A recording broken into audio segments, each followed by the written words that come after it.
जय हिंद साथियों, मैं अखिल एक बार फिर स्वागत करता हूं आपका अपने YouTube चैनल यादविंद स्मार्ट क्लासेस में।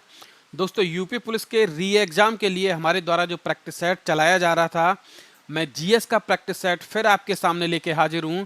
तो अपनी क्लास शुरू करने से पहले, प्रैक्टिस सेट को शुरू करने से पहले मैं फिर एक बार आपसे बोलना चाहूँगा कि हमारे YouTube channel Yadvindra smart classes को सब्सक्राइब कीजिए, वीडियो को लाइक कीजिए और शेयर कीजिए। तो दोस्तों, करते हैं अपने प्रैक्टिस सेट की शुरुआत और बढ़ते हैं अपने पहले प्रश्न की ओर। ठीक है, तो देखिए आज का जो हमारा पहला प्रश्न होगा, ये प्रश्न आपके सामने आ चुका है और प्रश्न है हमारा दोस्तों, आपसे पूछा गया है कि बारदोली सत्याग्रह 1928 से संबंधित नेता हैं। ये चार ऑप्शन आपके सामने पूछे गए हैं कि जो बारदोली सत्याग्रह हुआ था उसमें चारों ऑप्शंस आपके सामने दिए गए। ये पूछा कि उससे संबंधित नेता कौन से हैं।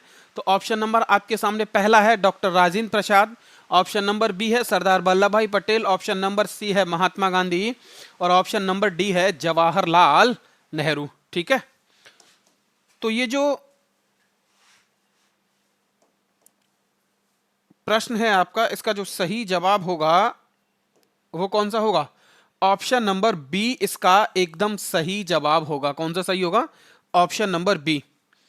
क्योंकि जो बारदोली सत्याग्रह हुआ था उसके प्रमुख नेता थे वो कौन थे? सरदार वल्लभ भाई पटेल। अब ये हुआ क्यों था, ये बारदोली सत्याग्रह हुआ क्यों था, देख लीजिए। तो बॉम्बे प्रेसिडेंसी में, कहां पे? बॉम्बे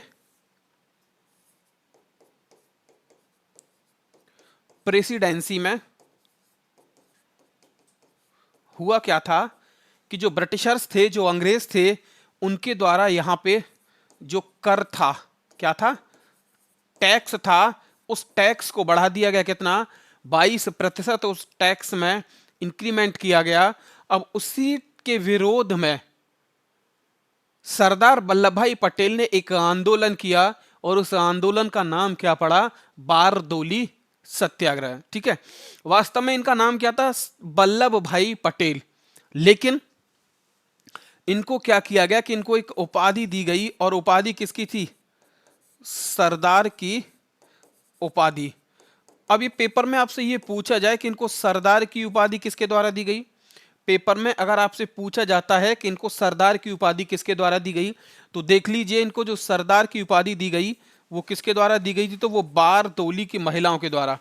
किसके द्वारा? बारदोली की महिलाओं के द्वारा इनको क्या किया गया? सरदार की उपाधि दी गई। ये आपको विशेष तौर पे क्या करना है? याद रखना है। ठीक है, आगे बढ़ते हैं अपने अगले प्रश्न की ओर। और अगला प्रश्न जो है दोस्तों हमारा वो क्या है, तो देख लीजिए आप लोग। प्रश्न आपसे ये पूछा गया है कि भारत में साइमन कमीशन के बहिष्कार का मुख्य कारण क्या था? भारत में जो साइमन कमीशन आया था उसके बहिष्कार का मुख्य कारण क्या था? ऑप्शन नंबर एक है समय से पूर्व कमीशन का गठन, ऑप्शन नंबर बी है सभी सदस्य अंग्रेज थे, ऑप्शन नंबर सी है अध्यक्ष ब्रिटिश लिबरल पार्टी का था और ऑप्शन नंबर डी है गांधी जी का सविनय अवज्ञा आंदोलन। ये पूछा गया कि साइमन कमीशन जो इंडिया आया था उसका विरोध क्यों किया गया। ठीक है, तो देख लीजिए। सबसे पहले अगर हम बात करें कि साइमन कमीशन इंडिया कब आया था, तो साइमन कमीशन जो इंडिया आया था ये 3 फरवरी 1928। साइमन कमीशन भारत कब आ रहा है? 3 फरवरी 1928 को साइमन कमीशन भारत आया था। दूसरा, इसमें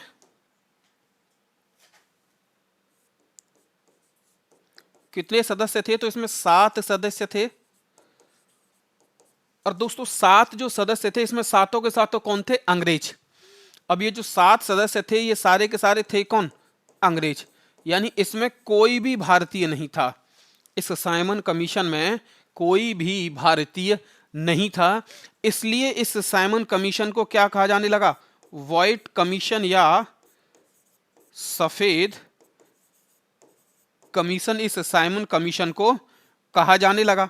अब जब ये साइमन कमीशन इंडिया पहुंचा, तो जहां ये साइमन कमीशन इंडिया पहुंचा वहां लोगों ने क्या किया कि साइमन गो बैक के नारे लगाए। क्या किया? Simon go back from India, कि साइमन भारत से वापस जाओ। साइमन भारत से क्या किया, वापस जाओ, इसके नारे लगाए। तो इसका हमारा ऑप्शन कौन सा सही होगा, तो देख लीजिए इसका जो ऑप्शन सही होगा वो कौन सा सही होगा कि इसमें सभी सदस्य क्या थे, अंग्रेज थे। इसमें सभी सदस्य क्या थे, अंग्रेज थे। इसीलिए साइमन कमीशन क्या था, ये मुख्य कारण बना किसका, बहिष्कार का।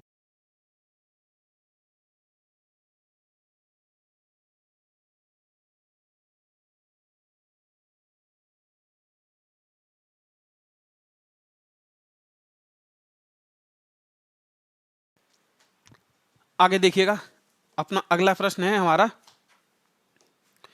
ये पूछा गया है कांग्रेस के प्रतिनिधि के रूप में गांधी जी ने किस एकमात्र गोलमेज सम्मेलन में भाग लिया। कांग्रेस के प्रतिनिधि के रूप में गांधी जी ने किस मात्र एक गोलमेज सम्मेलन में भाग लिया, रिसीव करो।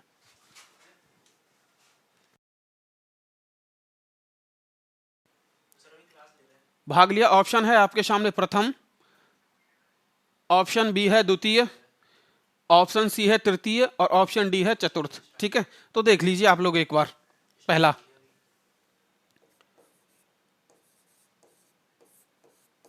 1930 टू 1932 यानी 1930 से लेके 1932 तक कितने गोलमेज सम्मेलन हुए,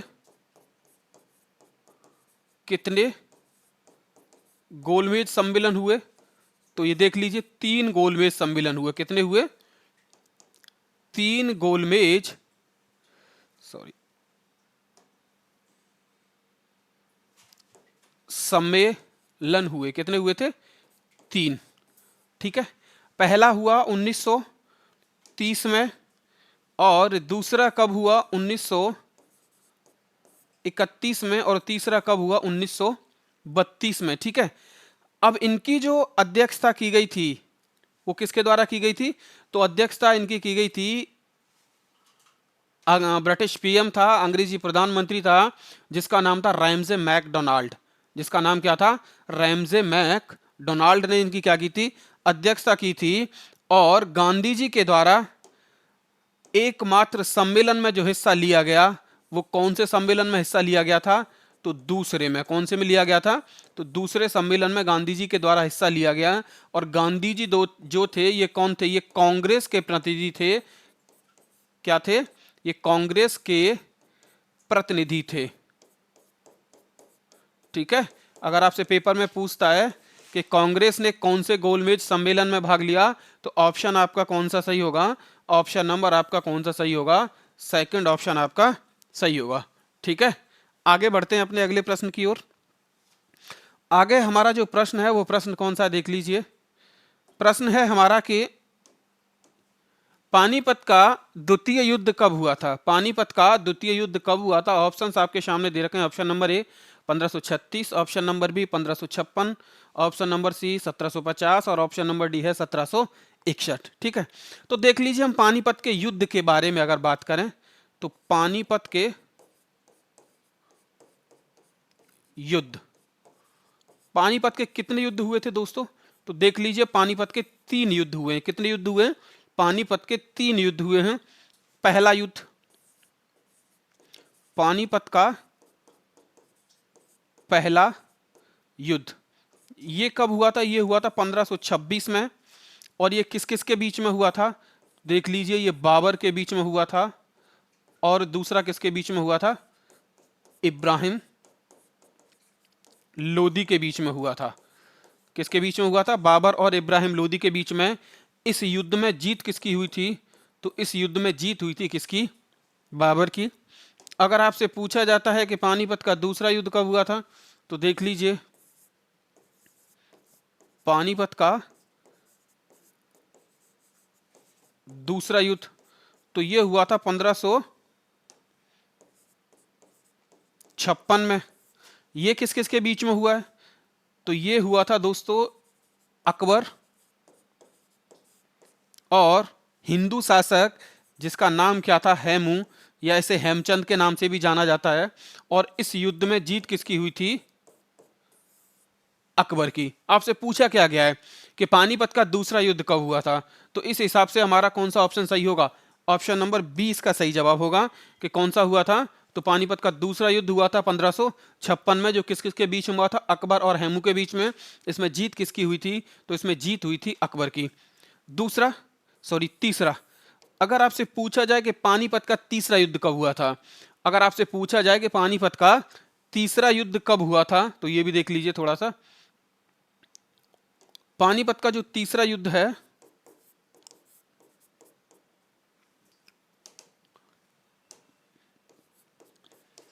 ये हुआ था 1761, 1761 में हुआ था। और ये किस किस के बीच में हुआ था, तो देख लीजिए, मराठा था एक सदाशिवराव भाऊ, सदाशिवराव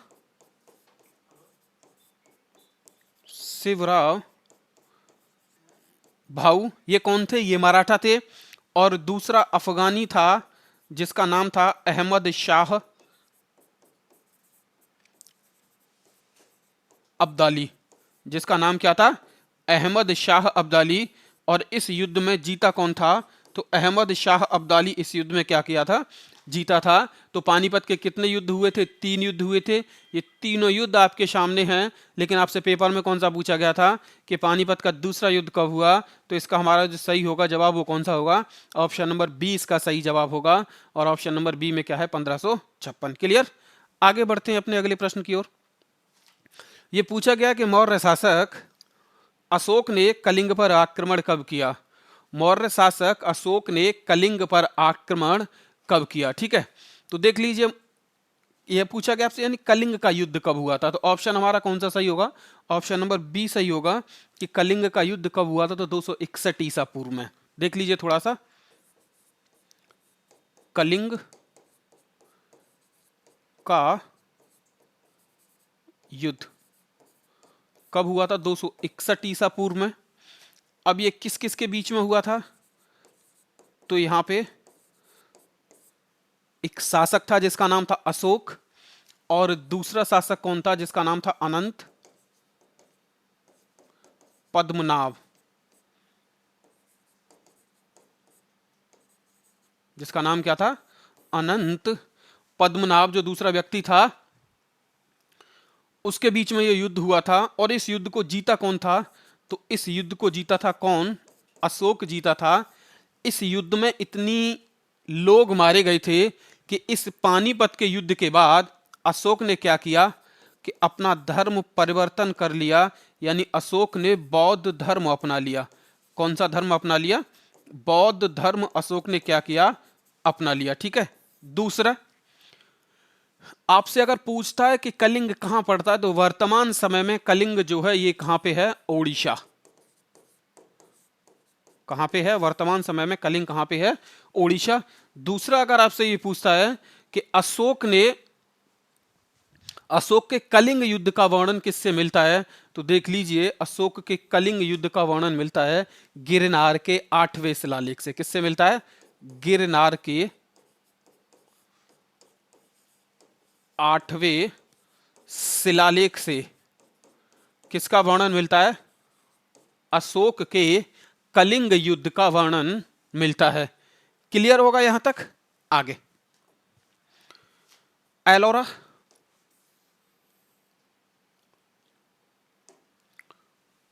के कैलाश मंदिर का निर्माण किसने करवाया था। एलोरा के कैलाश मंदिर का निर्माण किसने करवाया था। ऑप्शंस हैं आपके सामने, कृष्ण प्रथम, ऑप्शन बी है इंद्र प्रथम, ऑप्शन सी है इंद्र तृतीय, और ऑप्शन डी है कृष्ण तृतीय। ठीक है, तो इसका जो सही जवाब होगा वो कौन सा होगा, ऑप्शन नंबर ए इसका सही जवाब होगा, यानी कृष्ण प्रथम के द्वारा एलोरा के कैलाश मंदिर का निर्माण करवाया गया था। ठीक है। दूसरा, किसके द्वारा हुआ था, कृष्ण प्रथम। आपसे अगर पूछा जाता है कि कृष्ण प्रथम जो है यह कौन से वंश का शासक था, तो देख लीजिए, कृष्ण प्रथम राष्ट्रकूट, कौन से वंश का शासक था, तो राष्ट्रकूट वंश का शासक था।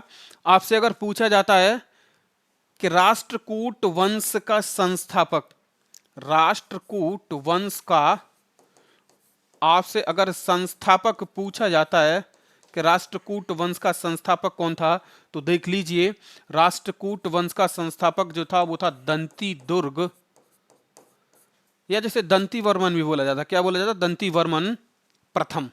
कौन था, दंती दुर्ग प्रथम जो था, ये क्या था, राष्ट्रकूट वंश का ये क्या था, संस्थापक। क्लियर है यहां तक, कोई डाउट? डाउट अगर आपको कोई होता है तो आप कमेंट कीजिए, आपके डाउट का क्या किया जाएगा, जवाब दिया जाएगा। ठीक है, ऑप्शन सॉरी क्वेश्चन है आपके सामने, 7वां प्रश्न है, गांधार कला किस काल में विकसित हुई?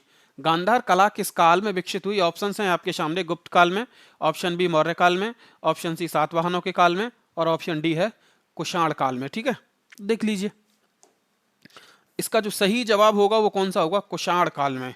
यानी गांधार कला जो विकसित हुई है वो कौन से काल में विकसित हुई है, कुषाण काल में। अब हम थोड़ा कुषाण वंश के बारे में देख लेते हैं।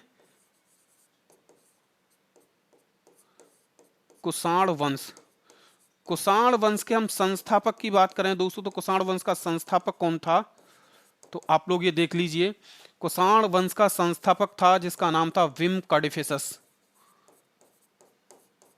जिसका नाम क्या था, विम कडिफिसस। ठीक है, ये क्या था, फाउंडर ऑफ कुषाण डायनेस्टी। दूसरा, विम कडिफिसस का एक पुत्र था और इसका नाम क्या था, तो विम कडिफिसस के, सॉरी ये थोड़ा गलत हो गया यहाँ पे, ये पुत्र है इसका कुषाण डायनेस्टी में, क्या है, कुषाण वंश का संस्थापक था दोस्तों कुजुल कडिफिसस। कौन था, कुजुल कडिफिसस। ये क्या था, इसका संस्थापक था, फाउंडर था। दूसरा, इसका पुत्र था और उस पुत्र का नाम क्या था दोस्तों, तो पुत्र का नाम था विम कडिफिसस। पुत्र का नाम क्या था, विम कडिफिसस इसके पुत्र का नाम था। दूसरा, इसके पुत्र ने क्या किया था, तो इसके पुत्र ने सोने की मुद्रा जारी की थी। क्या किया था, इसके पुत्र ने सोने की मुद्रा जारी की। किसके पुत्र ने जारी की थी, कुजुल कडिफिसस के पुत्र, जिसका नाम क्या था, विम कडिफिसस। ठीक है, इस वंश में एक और प्रसिद्ध शासक हुआ है, इस वंश में एक और प्रसिद्ध शासक हुआ था और उस प्रसिद्ध शासक का नाम क्या था, कनिष्क। उस प्रसिद्ध शासक का नाम क्या था, कनिष्क।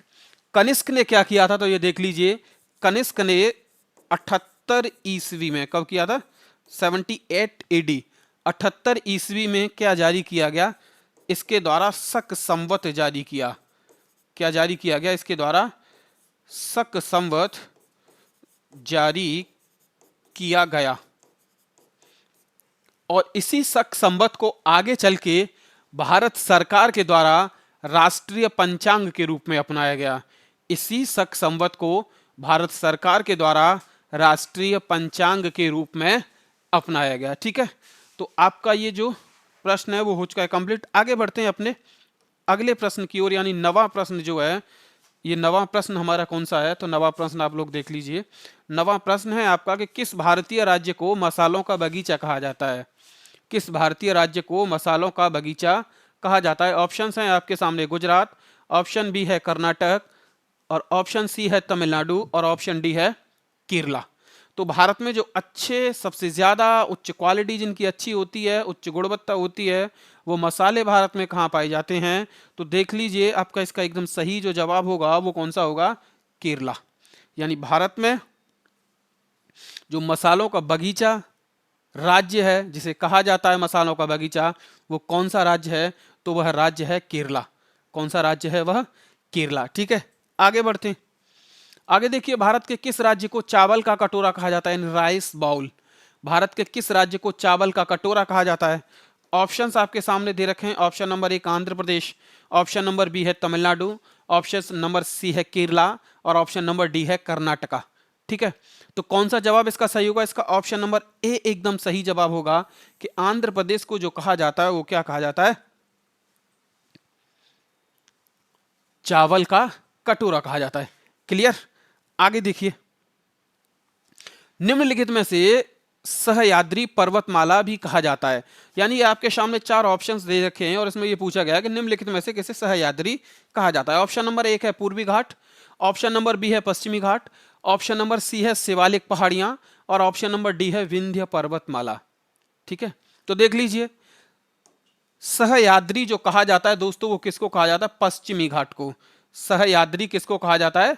पश्चिमी घाट को सहयाद्री के नाम से भी जाना जाता है। और इसमें यही पूछा गया है कि निम्नलिखित में से किस पर्वतमाला को सहयाद्री भी कहा जाता है।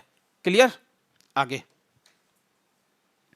विश्व की सबसे विशाल मरुभूमि कौन सी है? ये पूछा गया है कि विश्व का सबसे बड़ा मरुस्थल के बारे में बात कर रहा है। ये किसके बारे में बात कर रहा है? विश्व के सबसे बड़े मरुस्थल के बारे में बात कर रहा है कि विश्व का सबसे बड़ा जो मरुस्थल है वो कौन सा है। ऑप्शंस हैं आपके सामने सहारा, ऑप्शन बी है आपके सामने थार, ऑप्शन सी है आपके सामने गोबी, और ऑप्शन डी है आपके सामने ग्रेट सैंडी मरुभूमि। कौन सा है? ग्रेट सैंडी मरुभूमि। ठीक है, तो आपका जो जवाब सही होगा वो कौन सा होगा? ऑप्शन नंबर ए आपका सही जवाब होगा सहारा। कौन सा सही होगा? सहारा। यानी विश्व का जो सबसे बड़ा मरुस्थल है वो कौन सा मरुस्थल है? तो वो मरुस्थल है सहारा। और ये सहारा दोस्तों पाया कहां जाता है? सॉरी, पाया नहीं, ये सहारा है कहां पे? ठीक है, तो देख लीजिए, ये अफ्रीका महाद्वीप में पाया जाता है। कहां पर है ये? अफ्रीका महाद्वीप में। सहारा मरुस्थल कहां पे है? तो अफ्रीका महाद्वीप में है। दूसरा, अगर आपसे पूछता है थार के मरुस्थल के बारे में, तो थार का जो मरुस्थल है वो कहां पे है? तो ये देख लीजिए, ये भारत और पाकिस्तान, भारत और पाकिस्तान, जिसका हिस्सा भारत में जो है वो कितना है? 85% है, और पाकिस्तान में इसका कितना हिस्सा है? तो 15%, यानी 15%। तो आपसे पूछता है कि थार का मरुस्थल कहां पे है, तो कहां पे होगा? भारत और पाकिस्तान। दूसरा, अगर आपसे पूछता है कि गोबी मरुस्थल के बारे में, किसके बारे में पूछता है? गोबी मरुस्थल। तो देख लीजिए, गोबी मरुस्थल जो है ये कहां पे है? तो ये दोस्तों मंगोलिया में है। कहां पे है? मंगोलिया, यानी चाइना में। कहां पे है? मंगोलिया यानी चाइना में। दूसरा, अगर आपसे पूछा जाता है कि ग्रेट सैंडी मरुभूमि, ग्रेट सैंडी मरुभूमि, तो ग्रेट सैंडी जो मरुभूमि है ये कहां पे है? तो ये है दोस्तों ऑस्ट्रेलिया में। कहां पे है ये? ऑस्ट्रेलिया। क्लियर? ये कहां पे है? ऑस्ट्रेलिया में। क्लियर? आगे बढ़ते हैं। आगे देख लीजिए, प्रश्न है आपके सामने कि भारत में मुद्रास्फीति मापी जाती है। भारत में मुद्रास्फीति मापी जाती है। ऑप्शंस हैं आपके सामने थोक मूल्य सूचकांक के द्वारा, ऑप्शन बी है आपके सामने शहरी गैर कामगारों के लिए उपभोक्ता मूल्य सूचकांक द्वारा, ऑप्शन सी है आपके सामने कृषि श्रमिकों के लिए उपभोक्ता मूल्य सूचकांकों द्वारा, और ऑप्शन डी है आपके सामने राष्ट्रीय आय अभिस्फीति द्वारा। तो ऑप्शन हमारा कौन सा सही होगा दोस्तों? ऑप्शन नंबर ए हमारा इसका एकदम सही जवाब होगा कि भारत में मुद्रास्फीति मापी जाती है थोक मूल्य सूचकांक के द्वारा। किसके द्वारा? थोक मूल्य सूचकांक के द्वारा। क्लियर? आगे, आगे पूछा गया कि आपसे अंत्योदय कार्यक्रम का उद्देश्य क्या था, कि जो अंत्योदय योजना सरकार के द्वारा शुरू की गई थी उसका उद्देश्य क्या था। ऑप्शंस हैं आपके सामने। ऑप्शन ए है शहरी गरीबी को दूर करना, ऑप्शन बी है आपके सामने अनुसूचित जातियों के जीवन स्तर में सुधार करना, ऑप्शन सी है आपके सामने अल्पसंख्यक को उन्नत करना, और ऑप्शन डी है आपके सामने गरीबों में सबसे अधिक गरीब की मदद करना। गरीबों में सबसे अधिक गरीब की मदद करना। ये ऑप्शन कौन सा दिया गया? ये ऑप्शन नंबर 4 दिया गया है, और यही इसका एकदम सही जवाब होगा दोस्तों, कि जो अंत्योदय कार्यक्रम है उसका उद्देश्य क्या है? तो इसका उद्देश्य था कि गरीबों में जो सबसे अधिक गरीब है उसका क्या करना? मदद करना। क्लियर? आगे देखिए, आगे क्या दिया गया है कि बंद अर्थव्यवस्था से आप क्या समझते हैं? बंद अर्थव्यवस्था से आप क्या समझते हैं? ऑप्शंस हैं आपके सामने।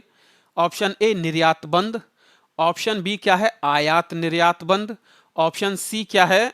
आयात बंद, ऑप्शन डी क्या है? नियंत्रित पूंजी। ठीक है, तो कौन सा सही होगा ये आप लोग देख लीजिए। इसका जो हमारा ऑप्शन सही होगा वो ऑप्शन नंबर बी एकदम सही जवाब होगा। कौन सा सही जवाब होगा? ऑप्शन नंबर बी सही जवाब होगा। यानी आयात और निर्यात जहां दोनों बंद होते हैं उस अर्थव्यवस्था को क्या कहा जाता है? बंद अर्थव्यवस्था। ठीक है, यानी विश्व स्तर पर आयात और निर्यात को बंद करना क्या कहलाएगा? बंद अर्थव्यवस्था। और खुली अर्थव्यवस्था क्या कहलाता है फिर दोस्तों? जब बंद अर्थव्यवस्था है तो खुली अर्थव्यवस्था भी होगी, खुली अर्थव्यवस्था। खुली अर्थव्यवस्था क्या होगी? आयात और निर्यात दोनों क्या होंगे? चालू। यानी जहां पे आयात भी होगा और वहां पे क्या होगा? निर्यात भी होगा, उसे क्या कहा जाएगा? खुली अर्थव्यवस्था। अपनी अर्थव्यवस्था को विश्व स्तर पर खोल देना आयात और निर्यात के लिए क्या कहलाता है? खुली अर्थव्यवस्था कहलाता है। क्या कहलाता है? खुली अर्थव्यवस्था। ठीक है, आगे देखिए आपके सामने एक और प्रश्न है कि भारतीय संविधान के 73वें संशोधन का संबंध है, यानी संविधान में 73वां जो संविधान संशोधन किया गया था उसका संबंध किससे है? ऑप्शन आपके सामने दे रखे हैं। ऑप्शन नंबर ए नगर पालिका से, ऑप्शन नंबर बी नगर पंचायती राज से, ऑप्शन नंबर बी केंद्र राज्य संबंध से, और ऑप्शन नंबर डी है दोस्तों काम के अधिकार से। ठीक है, तो आप लोग देख लीजिए। एक दोस्तों 73वां संविधान संशोधन, 73वां संशोधन की हम बात करें, और इसी के साथ एक और संशोधन हुआ था दोस्तों 74वां संशोधन। तो 73वां जो संशोधन था ये किससे संबंधित है? तो देख लीजिए, ये पंचायती राज से संबंधित है। किससे संबंधित है? पंचायती राज से संबंधित है। कौन सा? 73वां संविधान संशोधन। और 74वां संविधान संशोधन जो है ये किससे संबंधित है? तो यह नगर पालिकाओं से संबंधित है। किससे संबंधित है? नगर पालिकाओं से। ठीक है, तो इस हिसाब से हमारा ऑप्शन कौन सा सही होगा? ऑप्शन नंबर बी इसका क्या होगा? एकदम सही जवाब होगा, क्योंकि हमसे क्या पूछा गया कि 73वां संविधान संशोधन हमसे पूछा गया है। क्लियर? आगे देखिए 17वां प्रश्न आपके सामने आ चुका है। 17वां प्रश्न यह है कि समग्र रूप से भारतीय संविधान कब लागू हुआ, यानी पूर्ण रूप से भारतीय संविधान कब लागू किया गया था? एक आसान प्रश्न है, आप सभी को पता होना चाहिए। ऑप्शन नंबर ए 26 जनवरी 1950, ऑप्शन नंबर बी 15 अगस्त 1947, ऑप्शन नंबर सी 15 अगस्त 1948, और ऑप्शन नंबर डी है 26 नवंबर 1949। ठीक है, तो देख लीजिए, अगर आपसे पेपर में पूछा जाता है कि भारतीय संविधान आंशिक रूप से, भारतीय संविधान आंशिक रूप से कब लागू हुआ, ठीक है, तो इसका आपके पास जो सही जवाब होना चाहिए वो क्या होना चाहिए? 26 नवंबर 1949। ठीक है, भारतीय संविधान आंशिक रूप से अंगीकृत या आंशिक रूप से लागू कब किया गया? तो 26 नवंबर 1949। दूसरा, पेपर में आपसे क्या पूछा गया कि भारतीय संविधान समग्र रूप से कब लागू हुआ, यानी भारतीय संविधान पूर्ण रूप से कब लागू किया गया? तो 26 जनवरी 1950 को। कब लागू किया गया? 26 जनवरी 1950 को। क्लियर? आगे, भारत का प्रधानमंत्री बनने के लिए अपेक्षित न्यूनतम आयु कितनी होनी चाहिए? ऑप्शन नंबर एक है आपके सामने 18 वर्ष, ऑप्शन नंबर बी है 25 वर्ष, ऑप्शन नंबर सी है 21 वर्ष, और ऑप्शन नंबर डी है 35 वर्ष। ठीक है, तो देख लीजिए कौन सा सही होगा। ये पूछा गया कि आपसे न्यूनतम आयु कितनी होनी चाहिए, तो भारत का प्रधानमंत्री बनने के लिए न्यूनतम आयु कितनी होनी चाहिए? 25 वर्ष। क्योंकि प्रधानमंत्री सामान्यतः जो होता है वो कहाँ से होता है? लोकसभा से होता है, और जब लोकसभा से होता है तो लोकसभा का सदस्य बनने के लिए जो आयु होनी चाहिए वो कितनी होनी चाहिए? 25 वर्ष होनी चाहिए। इसलिए आपका जो ऑप्शन सही होगा वो कौन सा होगा? 25 वर्ष सही होगा। ठीक है, 18 वर्ष जो आयु की बात कही गई है, तो 18 वर्ष किसकी आयु है? तो यह है मताधिकार की आयु। किसकी आयु है? मताधिकार की आयु। यानी जिस व्यक्ति की उम्र 18 वर्ष पूरी हो चुकी है वो क्या कर सकता है? वो वोट दे सकता है, मत का उसको अधिकार हो जाता है। ठीक है, 35 वर्ष की आयु किसके लिए पूछी गई है? तो देख लीजिए, राष्ट्रपति,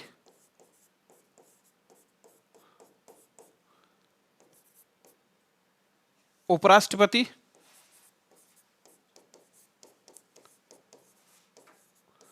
और राज्यपाल। राष्ट्रपति, उपराष्ट्रपति और दोस्तों राज्यपाल। अगर मैं इन तीनों के लिए बात करूं कि राष्ट्रपति बनने के लिए न्यूनतम आयु, उपराष्ट्रपति बनने के लिए न्यूनतम आयु और राज्यपाल बनने के लिए न्यूनतम आयु कितनी होनी चाहिए? तो कितनी होनी चाहिए? 35 वर्ष। क्लियर?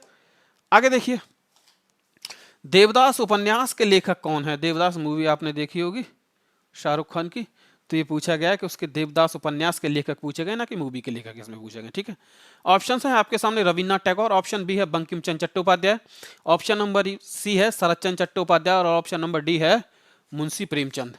ठीक है, तो देख लीजिए आपका जो ऑप्शन सही होगा वो कौन सा होगा? ऑप्शन नंबर सी इसका एकदम क्या होगा? सही जवाब होगा। और कौन सा है ये? कि इनके द्वारा क्या लिखा गया? देवदास उपन्यास लिखा गया है। ठीक है, आगे, रविंद्रनाथ टैगोर ने क्या लिखा था? तो देख लीजिए, रविंद्रनाथ टैगोर ने भारत का राष्ट्रगान लिखा था। क्या लिखा था इन्होंने? ये भारत के राष्ट्रगान के लेखक हैं कौन? रविंद्रनाथ टैगोर। दूसरा हम बात करें किसकी? बंकिम चंद्र चटर्जी की। तो बंकिम चंद्र चटर्जी ने क्या लिखा है?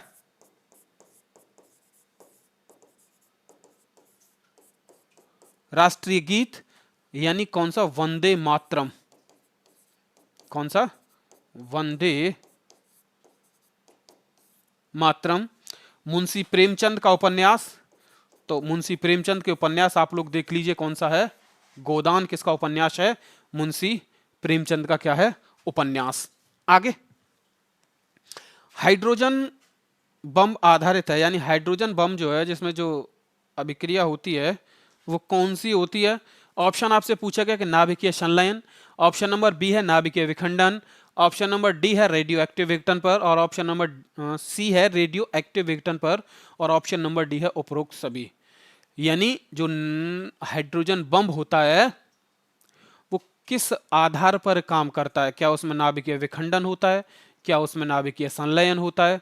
ठीक है, तो देख लीजिए इसका जो आपका सही जवाब होगा वो कौन सा होगा? ऑप्शन नंबर ए, यानी नाभिकों का आपस में क्या करते हैं? वो जुड़ते हैं, उनका संलयन होता है, फ्यूजन होता है। ठीक है, उनका विखंडन हाइड्रोजन बम में नहीं होता है। हाइड्रोजन बम में क्या होता है? उनका संलयन होता है। ठीक है, तो ऑप्शन हमारा जो कौन सा सही होगा? ऑप्शन नंबर ए इसका क्या होगा? एकदम सही जवाब होगा। आगे, पौधों और जंतुओं के बीच योजक कड़ी के रूप में जाना जाता है। पौधों और जंतुओं के बीच योजक कड़ी के रूप में जाना जाता है। ऑप्शन नंबर एक है अमीबा, ऑप्शन नंबर बी है यूग्लिना, ऑप्शन नंबर सी है प्लाज्मोडियम और ऑप्शन नंबर डी है पैरामीथिसियम। कौन सा है? ऑप्शन नंबर डी है पैरामीथिसियम। ठीक है, दूसरा, इसका जो सही जवाब होगा वो क्या होगा? युग्लिना। क्या होगा? युग्लिना, क्योंकि युग्लिना में क्या पाया जाता है? युग्लिना में पाया जाता है क्लोरोफिल। युग्लिना में क्या पाया जाता है? क्लोरोफिल युग्लिना में पाया जाता है। और क्लोरोफिल से क्या होता है कि क्लोरोफिल अगर किसी को सूंघा दिया जाए तो वो कैसी अवस्था में चला जाएगा? सॉरी,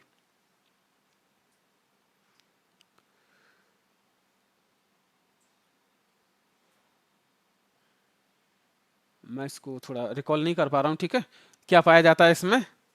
क्लोरोफिल पाया जाता है। ठीक है, आगे, विटामिन बी का अन्य नाम क्या है? ये आपसे पूछा गया है कि विटामिन बी का अन्य नाम क्या है। ऑप्शन है आपके सामने थाइमिन, ऑप्शन बी है आपके सामने हीमोग्लोबिन, ऑप्शन सी है आपके सामने राइबोफ्लेविन और ऑप्शन डी है आपके सामने डेक्सट्रॉस।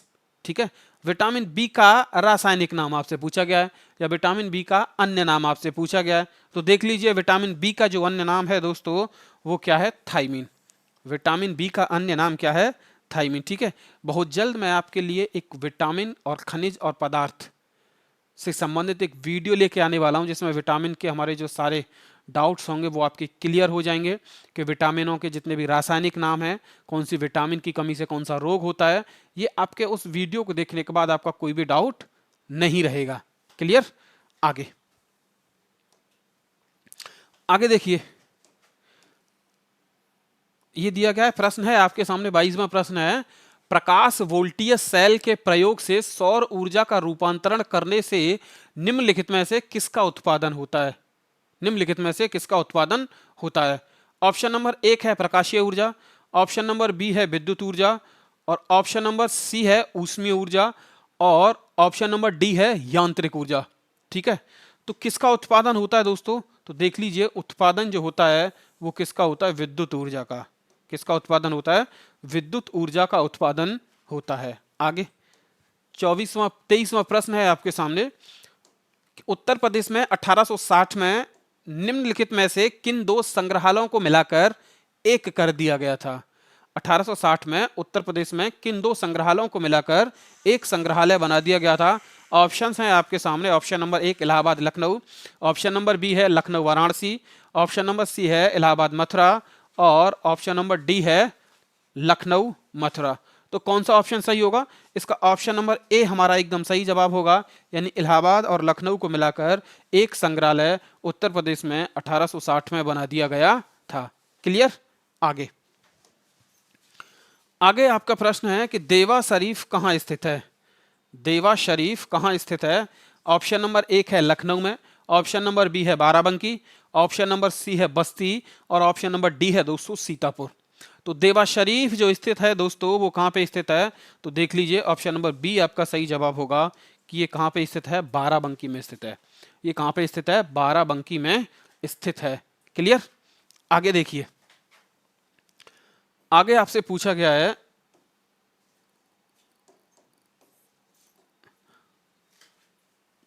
भरतखंडे संगीत संस्थान लखनऊ डीम्ड विश्वविद्यालय कब बना? यानी इसका जो ये नाम है भरतखंडे संगीत संस्थान, इस ये बाद में क्या बना? लखनऊ डीम्ड विश्वविद्यालय। तो ये पूछा गया कि ये लखनऊ डीम्ड विश्वविद्यालय कब बना था? ऑप्शंस आपके सामने हैं, ऑप्शन नंबर 1 है वर्ष 1998 में, ऑप्शन नंबर बी है वर्ष 2000 में, ऑप्शन नंबर सी है वर्ष 2003 में, और ऑप्शन नंबर डी है वर्ष 2004 में। ठीक है, तो इसका जो ऑप्शन सही होगा वो कौन सा होगा? ऑप्शन नंबर बी इसका क्या होगा? एकदम सही जवाब होगा। ठीक है,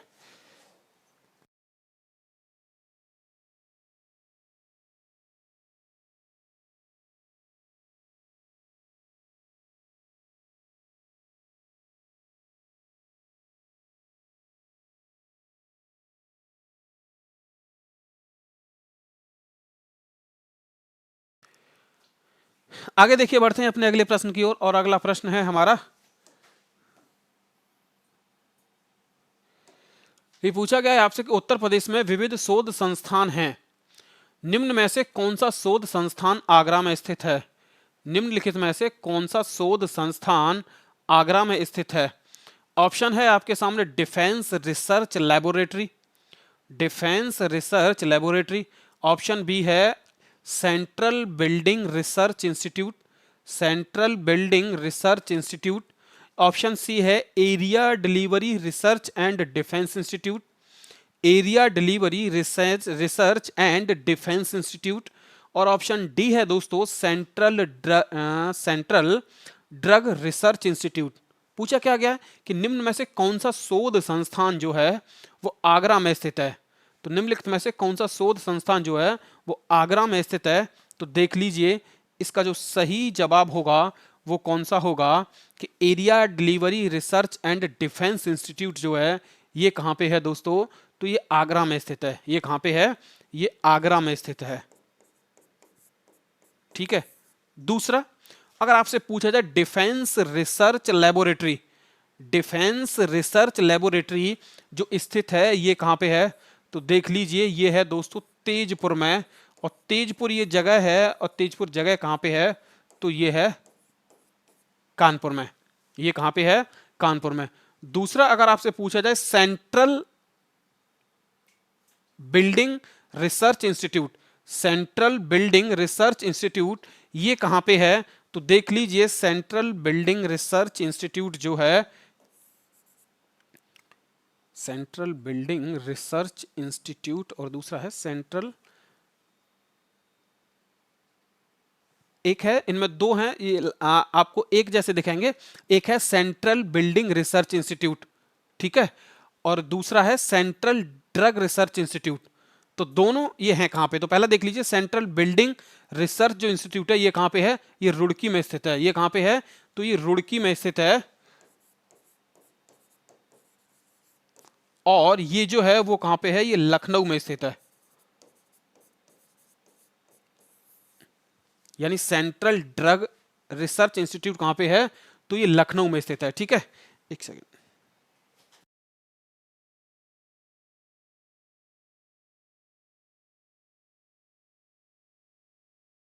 आगे। एक्स रंग रूट चुना जाता है, एक्स रंग रूट चुना जाता है। ऑप्शन हैं आपके सामने कांस्टेबलों में से, ऑप्शन बी है हेड कांस्टेबलों में से, ऑप्शन सी है उप निरीक्षकों में से, और ऑप्शन डी है उपरोक्त सभी में से, ठीक है। तो हमारा कौन सा जवाब सही होगा, ऑप्शन नंबर ए इसका एकदम सही जवाब होगा कि एक्स रंग रूट जो चुने जाते हैं वो किस में से चुने जाते हैं, तो वो कांस्टेबलों में से चुने जाते हैं। किस में से, कांस्टेबलों में से चुने जाते हैं। आगे देखिएगा, आपका 28वां प्रश्न है, ये अच्छा प्रश्न है। ये पूछा गया निम्नलिखित में से महिलाओं के लिए पुलिस में साहस व चुनौती वाला पद कौन सा है। महिलाओं के लिए, निम्नलिखित में से महिलाओं के लिए पुलिस में साहस व चुनौती वाला पद कौन सा है। ऑप्शन नंबर ए है कांस्टेबल, ऑप्शन नंबर बी है उप निरीक्षक, ऑप्शन नंबर सी है राष्ट्रीय सुरक्षा गार्ड, और ऑप्शन नंबर डी है होमगार्ड, ठीक है। तो सबसे चुनौती और साहस भरा पद जो है वो कौन सा होगा महिलाओं के लिए, ऑप्शन नंबर ए इसका सही जवाब होगा। वो कौन सा पद होगा, कांस्टेबल का पद। किसका होगा, कांस्टेबल का पद, ठीक है। आगे देखिए, आगे आपसे पूछा गया कि निर्धन व अशक्त नागरिकों के लिए मुक्त विधिक सहायता संविधान के किस अनुच्छेद में उपबंधित है। संविधान के किस अनुच्छेद में उपबंधित है, तो इसका जो सही ऑप्शंस आपके सामने दे रखे हैं, ऑप्शन नंबर 1 अनुच्छेद 15, ऑप्शन नंबर बी है अनुच्छेद 23, ऑप्शन नंबर ये ऑप्शन नंबर ए है अनुच्छेद 15, ऑप्शन नंबर बी है अनुच्छेद 39A या 39 क, और ऑप्शन नंबर सी है अनुच्छेद 23, और ऑप्शन नंबर डी है अनुच्छेद 31, ठीक है। तो देख लीजिए, इसका जो सही जवाब होगा वो कौन सा होगा, ऑप्शन नंबर बी होगा। ये ऊपर नीचे हो गया, इसकी कोई आप ज्यादा दिक्कत न लें। तो ये अनुच्छेद 39 से क्या कहता है कि नागरिकों के लिए समान न्याय, नागरिकों के लिए क्या है, समान न्याय एवं निःशुल्क विधिक सहायता। क्या कहता है, समान न्याय एवं निःशुल्क विधिक सहायता। ये किसमें दे रखा है, आर्टिकल 39A में। तो ऑप्शन हमारा कौन सा सही होगा, ऑप्शन नंबर बी इसका एकदम सही जवाब होगा, ठीक है। अब आगे देखिए आप लोग, ये पूछा गया कि 4 अक्टूबर को मनाया जाता है, 4 अक्टूबर को क्या मनाया जाता है। ऑप्शन नंबर ए है आपके सामने विश्व जनसंख्या दिवस, ऑप्शन नंबर ए है आपके सामने विश्व जनसंख्या दिवस, ऑप्शन नंबर बी है आपके सामने विश्व साक्षरता दिवस, ऑप्शन नंबर सी है आपके सामने विश्व स्वास्थ्य दिवस, ऑप्शन नंबर डी है आपके सामने विश्व पशु कल्याण दिवस, ठीक है। तो इसका जो हमारा ऑप्शन सही होगा वो कौन सा होगा, विश्व पशु कल्याण दिवस जो मनाया जाता है दोस्तों, ये कब मनाया जाता है, तो यह मनाया जाता है 4 अक्टूबर को। कब मनाया जाता है, यह 4 अक्टूबर को मनाया जाता है विश्व कल्याण पशु दिवस, ठीक है।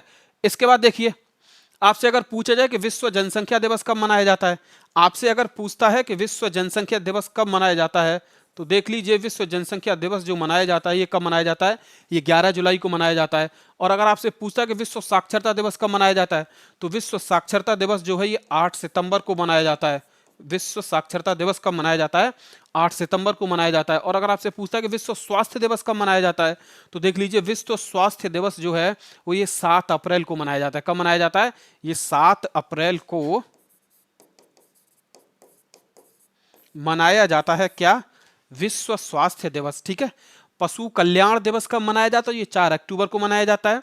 विश्व जनसंख्या दिवस 11 जुलाई को मनाया जाता है। और विश्व साक्षरता दिवस कब मनाया जाता है? 8 सितंबर को मनाया जाता है। और विश्व साक्षरता दिवस सही है 8 सितंबर को। और विश्व स्वास्थ्य दिवस कब मनाया जाता है?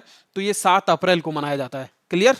आगे आगे देखिए, ऑप्शंस हैं आपके सामने।